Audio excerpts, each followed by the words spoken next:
CVT automatic transmission. Saglit lang ang buhay, mga 5 taon lang. 2017 to model, bumigay na agad. Ito yung problema ng CVT, itong steel belt na yan. Yan guys ang problema ng CVT. Yung mga dyan,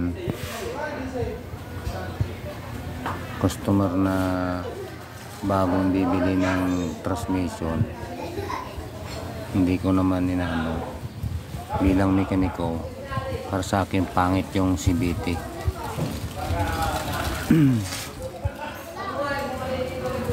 Mas mainam na lang yung dual mass transmission. Mas mainam na lang yun kaysa yung ganitong automatic na yan. Steel belt ang gamit niya. Sakto. Hindi may cambio kasi sira guys. May plano kang bibili ng kotse mo,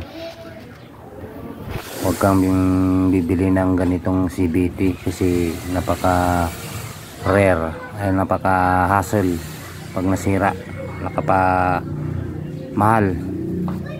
Ang nangyari dito guys, bumili ng bago yung transmission ng may-ari, sayang, bagong surplus.